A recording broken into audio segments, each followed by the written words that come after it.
ऐसे बहुत सी चीज़ होती हैं जो हमारे देखने के सोचने के तरीके बदल देते हैं। ऐसी ही एक वीडियो मैं आपके बीच शेयर कर रहा हूँ। ये वीडियो है आईपीएस ऑफिसर शैलजाकांत जी मिश्रा जी का, और उन्होंने इस वीडियो में ऐसी बातें बोली हैं जो आपकी मानसिकता बदल देगा, आपके सोचने का तरीका बदल देगा। इवन अगर आप धार्मिक कट्टर हैं तो आप सर्वधर्म संभाव की दृष्टि से दुनिया को देखेंगे। यकीन मानिए, इस वीडियो को पूरा देखने के बाद आप निश्चित ही बदल जाएंगे। खुदा की परिभाषा हुवल अव्वल हुवल आखिर हुवल जाहिर हुवल बातिन वहुवा वकुल्ल शैइन अलीम। हुवल अव्वल, he is the first, there is nothing before him. हुवल अव्वल, हुवल आखिर, उसके बाद कुछ नहीं होगा। वो परवरदिगार वो है जिसके आगे कुछ नहीं होगा, उसके आगे कुछ है नहीं।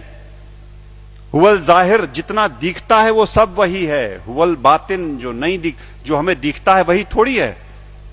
चंद्रमा का पिछला हिस्सा नहीं दिखता तो क्या है नहीं? तो जो तुम्हें नहीं दिखता लेकिन है वो भी वही है।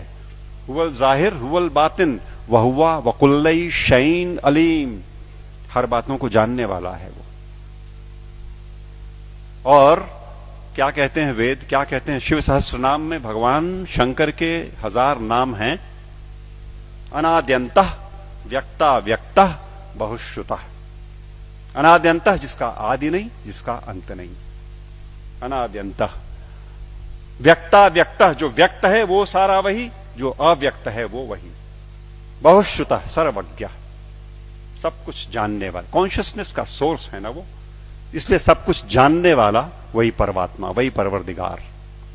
और Bible, I am the alpha and the omega, I am the alpha and the omega, I am the first and the last.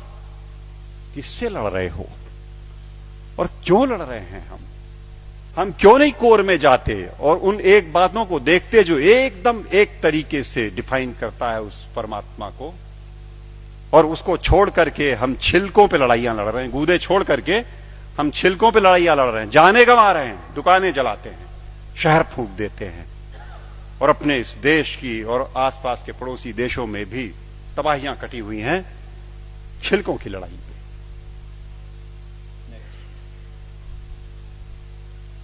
सूफी फकीर कहता है अन अल हक, ट्रांसलेटेड इट मींस अहम ब्रह्मास्मि, आई एम द सेम।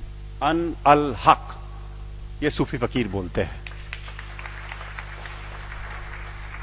लेकिन हम हैं कि लड़ने से बाज नहीं आने वाले। हम हैं वो इसे नहीं सुनेंगे, न मानने को तैयार होंगे। वो वही बात होली बाइबल जब कहती है कि I am the way the truth and the life, no one cometh unto the father but by me. But by me means through the soul, जो हमारे अंदर वो ज्योति का पुंज है, उसी के थ्रू रास्ता अंदर जाएगा। एक बात और, वेद कहते हैं न तस्य प्रतिमा अस्ति यस्य नामा महद्यशः, उसकी परवरदिगार की कोई मूर्ति नहीं बन सकती। वेद कहते हैं। निराकार ब्रह्म को जब परिभाषित करते हैं तो कहते हैं न तस्य प्रतिमा अस्ति यस्य नामा महद्यशः। गुरु जी बैठे हुए हैं, कुछ अगर खोट हो तो टोक देंगे। वो जो मूर्ति पूजन गलत नहीं है, अपने हिसाब से उन्होंने कहा वो इनिशियल स्टेजेस में आपके लिए ठीक है, करो आप, भाव आपने वहां प्रतिष्ठा की, आपको परिणाम देगा। लेकिन सच मायने में जो निराकार पर ब्रह्म है उसकी मूर्ति वूर्ति नहीं बननी। तो बातें फिर वही सारी की सारी, जहां एका है वो देखेंगे नहीं, जहां झगड़ा है वहां बैठे हुए हैं, वहां हथियार निकाल लिए हैं। नेक्स्ट, सच बात तो यह है कि आज की दिक्कत यह है कि यह अधर्म जो है ये धर्म के रूप में चला आया है। समस्या यह हो गई, जो नहीं करने लायक बातें हैं उन्हें हम मानते हैं कि यह धार्मिक है। सती प्रथा थी कभी इसी देश में ना, 6 साल की बच्ची का ब्याह कर दिया, उसे शादी पता नहीं, गुड़िया गुड्डी खेलती हुई, और वो बैठी और मिठाई खा करके बीवी बन गई, पत्नी हो गई। और बगल के गांव का लड़का 8 साल का किसी बीमारी में चला गया, अब ये सती हो गई।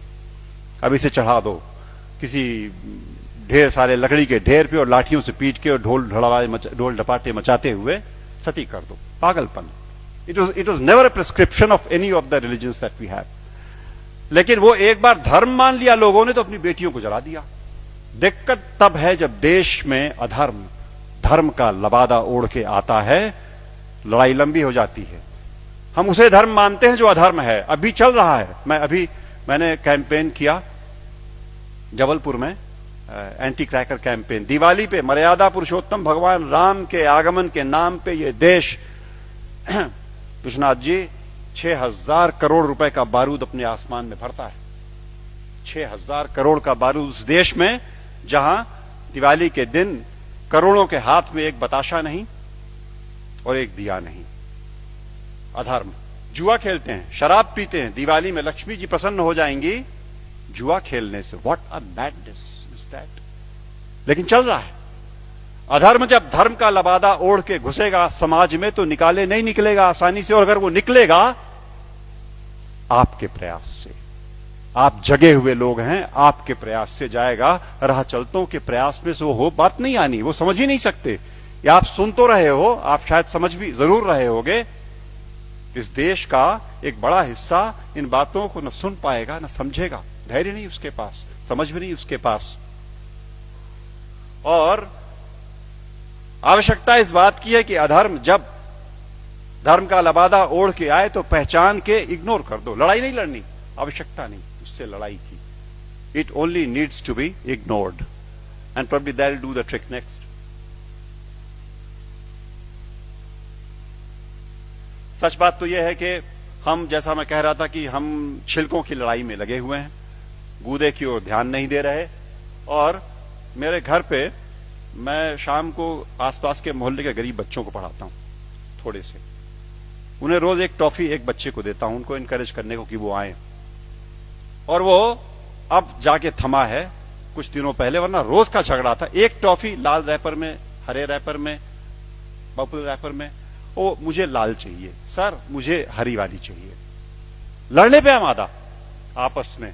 और जिसे हरी मिल गई वो उछलता है, अंदर बिल्कुल एक चीज, लेकिन वो रैपरों की लड़ाई में परेशान। हमारा सारा देश आज इस धार्मिक रैपर की लड़ाई में गुथा हुआ।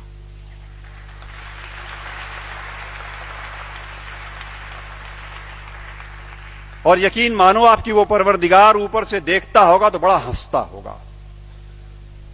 ये मनुष्य मेरा इंटीग्रिटी और मेरा कंपैशन लेकर के पृथ्वी पर मेरे नुमाइंदे बन करके इन रैपर्स पे उलझे हुए लड़ रहे हैं। और ये मेरे घर की छत के बच्चे तो चलो खाली आवाज कशी करते हैं, यहां तो चाकू लगा देते पेट में, यहां तो जान मार देंगे, दुकानें जला देंगे, शहर लूट लेंगे। उन रैपर्स की लड़ाई में कब तक चलेगा मित्रों? सच बात तो यह है, मैं हल्का महसूस कर रहा हूं आज आपके बीच में ये बातें कह करके। मैंने ये बोझ उतार करके आपके कंधे पे डाला। आज मैं अकेला था ये बात बोलने को। आज के बाद आप सबके ऊपर ये जिम्मेदारी है कि आप एक बार रुको, ठहरो, सोचो, जागरूक हो और जागरूक करो औरों को, वरना ये देश की तबाही ऐसे ही चलती रहेगी।